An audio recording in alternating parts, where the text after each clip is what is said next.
So basically, just to get started, we'll talk a little bit about IMS Global. Basically, it's an organization that's been around for a while, and essentially their goal is to facilitate cooperation amongst the vendors in our education space to make it easy for you as a client to use the tools that are important to you, regardless of which vendor you're actually using to support that. So. Essentially, Blackboard is very involved with IMS. Phil Miller is on the board of directors, who is I think he's now our chief teaching and learning officer. And we actually have somebody in the room with us today, Weichel, who is very important in the LTI group. And so I'd just like to invite you up to talk a little bit about LTI and where it's at and where it's headed. Sure. Hi everyone, thanks for spending time with us today for the Teaching and Learning Conference and for DevCon. I don't have anything specifically prepared, but I thought it might be helpful to add some context as to how these working groups work. So, at Blackboard, I work on the Learning Product Management team.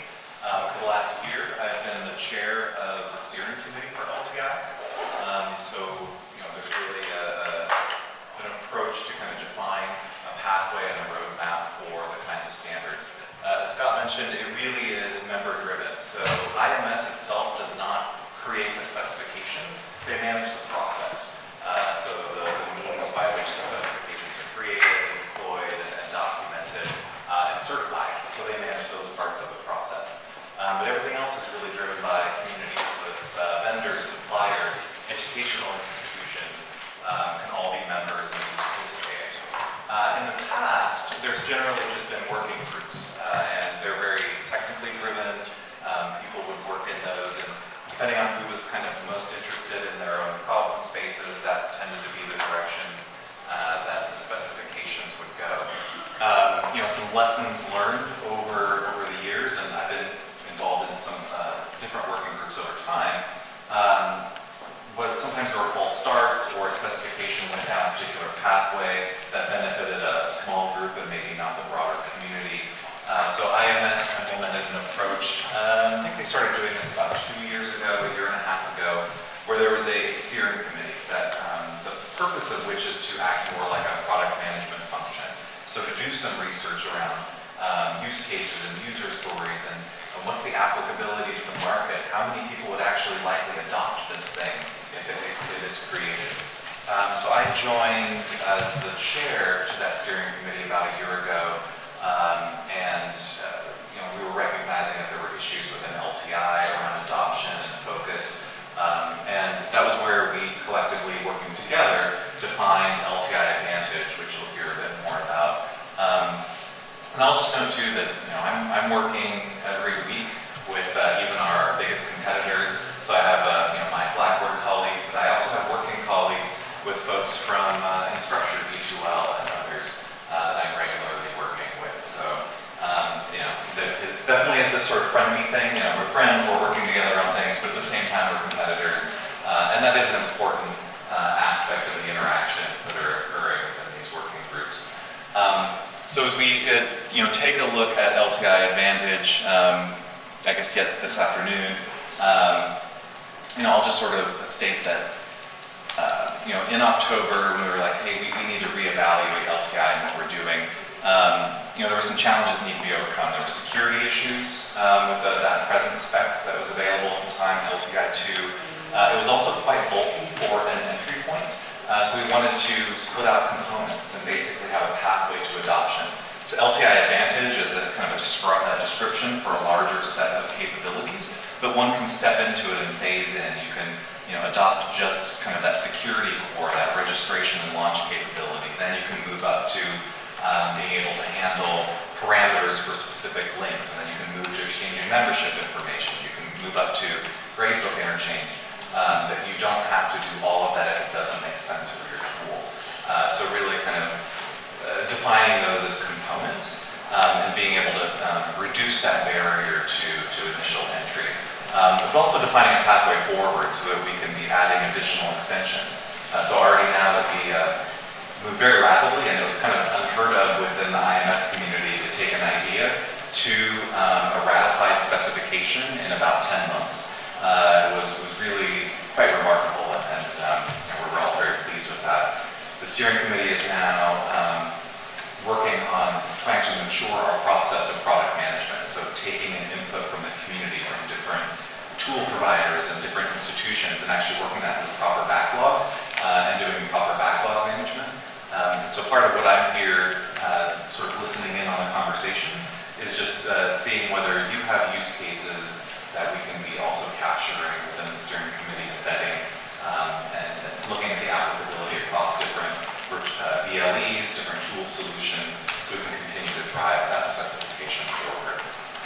So yeah, anyway, I just wanted to introduce myself, tell you a little bit about how that works and what goes on and what's coming next. But yeah, do let me know if you have ideas, and I'll just stop here and see if anyone has any questions about kind of IMS more broadly or about the LTI working group specifically. All right, well, thank you for your time. I'll turn it back over to you, Scott. All right, thank you, Wade. I figured we had a celebrity in our midst, we might as well hear from him, so thanks for taking the time, Wade. So what is LTI? Essentially, in a nutshell, it is a standard way for a launch to take place from a vendor into a tool, pass along some contextual information about who the user is that clicked it, where they came from,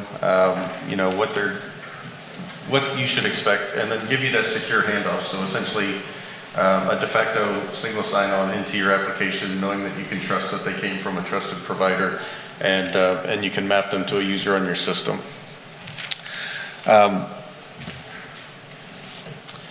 So there's several different flavors of LTI. Wade mentioned LTI 2. You've probably heard of LTI 1.3 by now. It's been a bit of a buzzword lately. But let's just go through briefly about what each kind is, what you get with that particular brand of LTI, and then we will hopefully have time to see a little demonstration of some of the work that we have coming up that will be a very forward-looking statement. So LTI 1.0 is essentially that launch piece. So there's a link that you click from within Blackboard. You click that link, the user's launched into this third-party tool that lives wherever. And from that link, you know that that user is a student or an instructor. You know that that user came from course test 101. You know that user's user ID, whether it's simply a universal unique identifier, or you can actually, use that with the REST APIs to call back and get more information about that user. But it gives you all the contextual information that you need to know about that user and where they came from, so that you know where to start them off in your application. It has been around since, I believe, SP4. I think we called it Basic LTI initially, because I don't think the spec was final at that time. And actually there's APIs called Basic LTI Launcher that still live as a little bit of technical debt from that decision. But as you can see, oh yes. LTI 1.0, very important, signed with Oauth 1.0, with SHA, and so it is, the security aspect is a little bit, it's secure, but it's not as secure as some of the new stuff that's coming out with Oauth 2.0 that we'll talk about a little bit when we get to 1.3. So LTI 1.1 is essentially built on LTI 1, and basically what this gets you is the ability to send an outcome back in to learn. So I've clicked the 1.0 launch, I've gone into the tool, I've taken an assessment, or I've done some activity, and now I have a grade that needs to be passed back.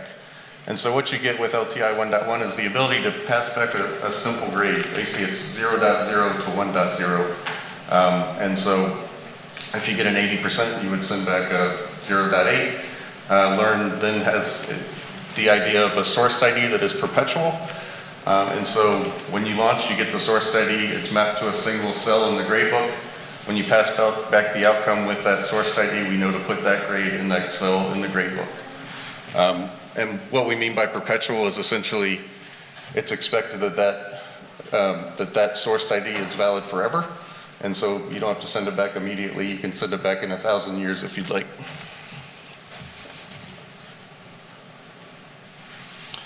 So this is what it looks like in Learn. First from an original experience. You can see we have a content item where you can set up an individual content item that points to an LTI launch. And we also have the concept of tools. So if you think about it from the tools area in the left-hand navigation, you can place a tool there that is an LTI launch that takes you into a specific tool.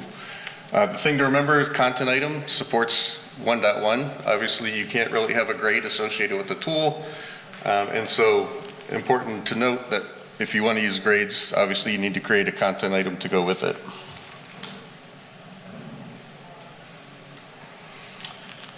And so this is what it looks like in Ultra. Here we have two items. You can see a tool here. It's a 1.0 tool. Shows up as the student tool. And then you can see we also have the content item. Again, this would support the 1.1 outcomes if that's something that you need. And so basically this is what you would expect to see it in the Ultra experience.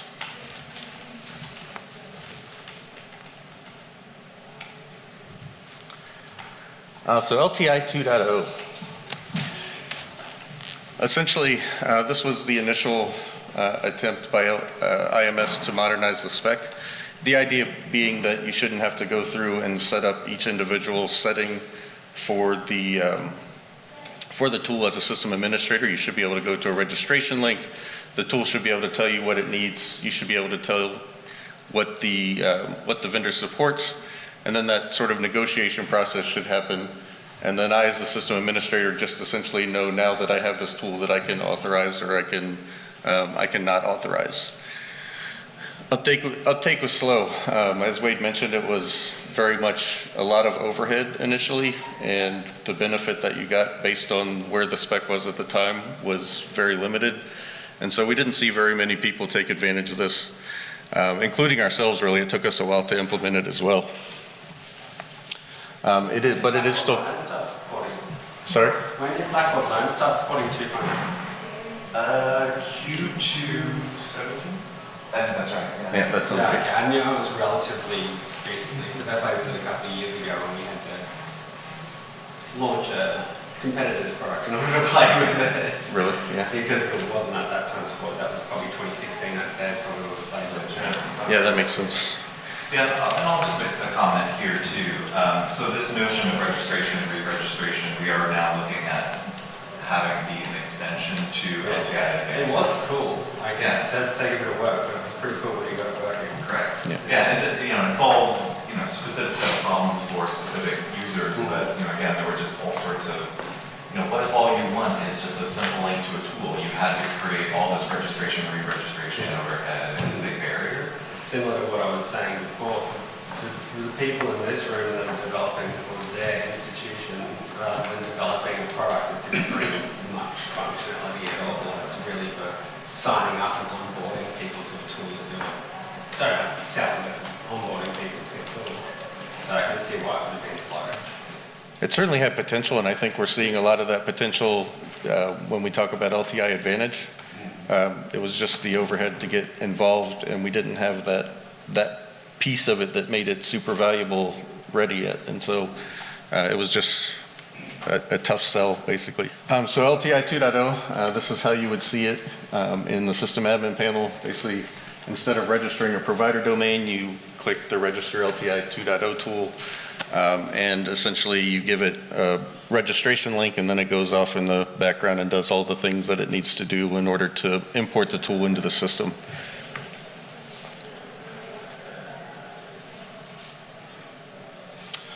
So 1.3, this is the big one, and I have a 9-minute video that shows how we are hoping to implement this. It's very much a proof of concept, so definitely a forward-looking statement.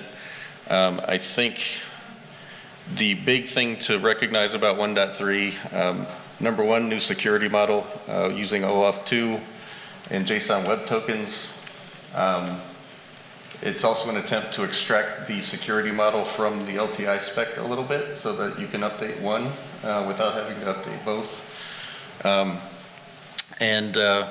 Essentially it was designed in mind for folks who are going to be using LTI Advantage, which I think we'll have to talk about after lunch. but essentially a set of services that are meant to extend the LTI functionality. And so,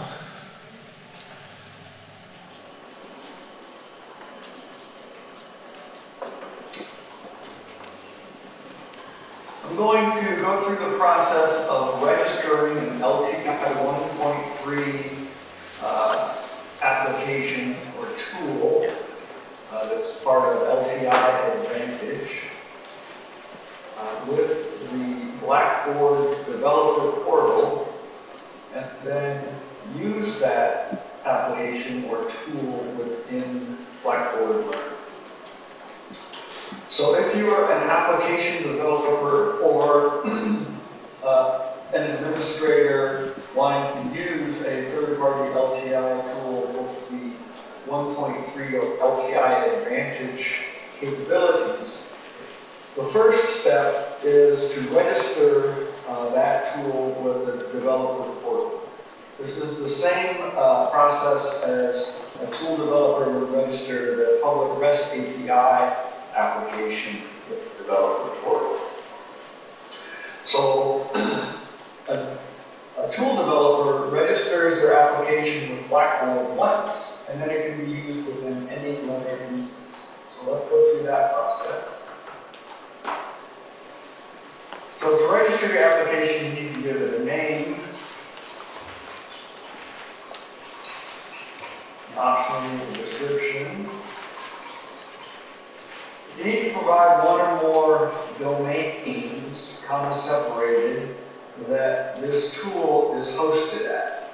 In my case, I'm hosting it at, check, lti tool.in.bbtv.io. And because of the way our security works with LTI 1.3, you need to select a signing algorithm. RS-256 is the default. We support RS-512, and we will support other algorithms in the future. This is up to the tool developer to decide on how they want to sign messages going back. And then you can optionally select a group if you have multiple groups created in your developer portal account. Once you register that tool, you need to write down or copy the following information for your tool. For a REST API application, you need to know your application key and your secret.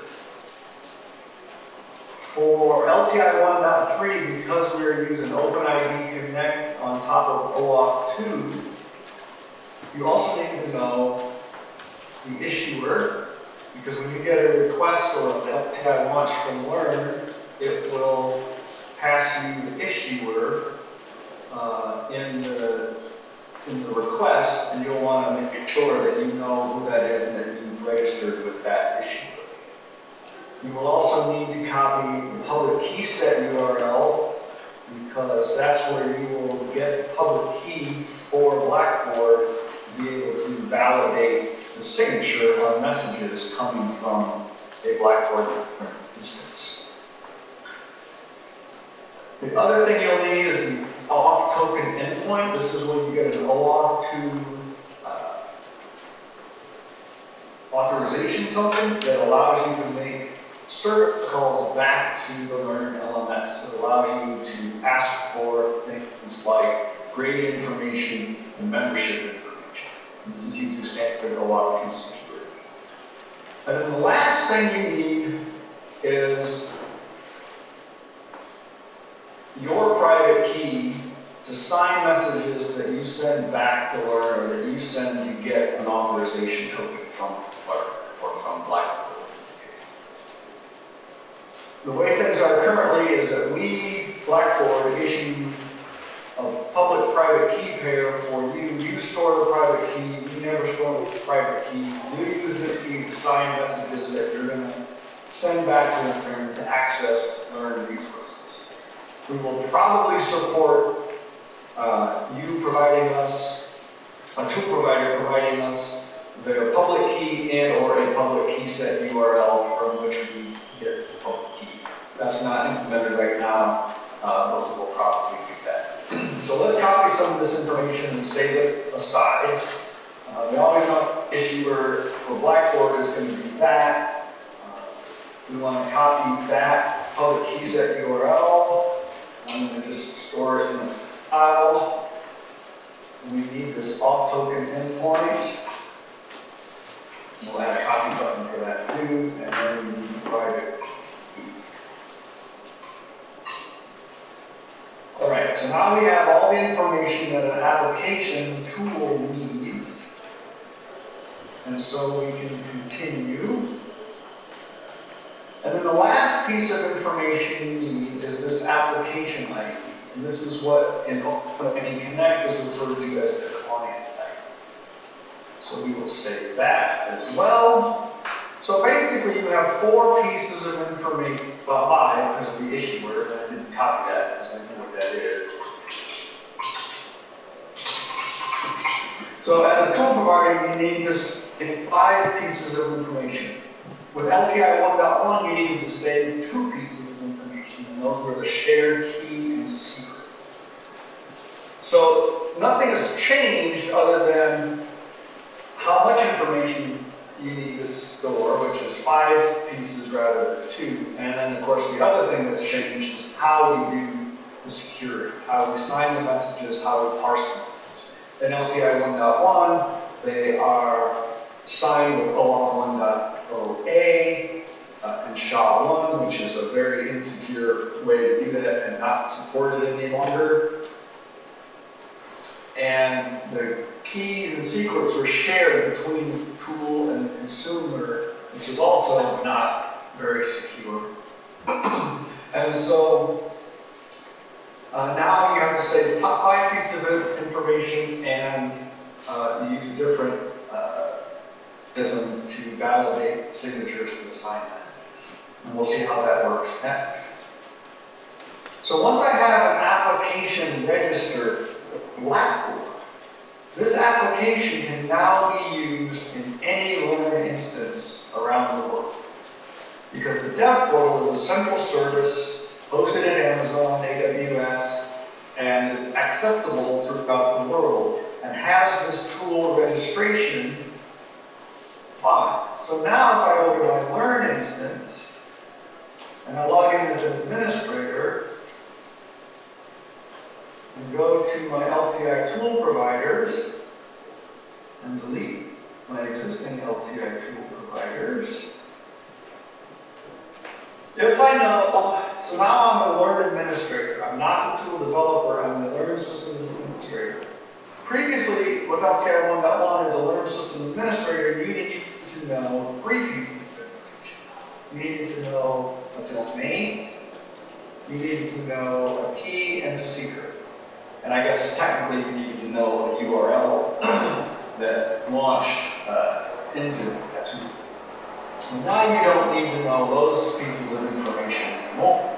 You need to know 1 piece of information, which is this client or application ID. So if I know that my tool that I want to use within Blackboard Learn is a 1.3 tool, I just select this button, paste in the application ID, and click Submit. And then it pulls all that information to the Dev Portal, shows me all of this information to make sure it's correct. I've got some institution policies here that I can select. Do I allow access to grades? Do I allow access to membership? Do I show a user acknowledgement message? And what data about students and users can I send to them? So that's up to the institution. That's not up to the tool provider. All right.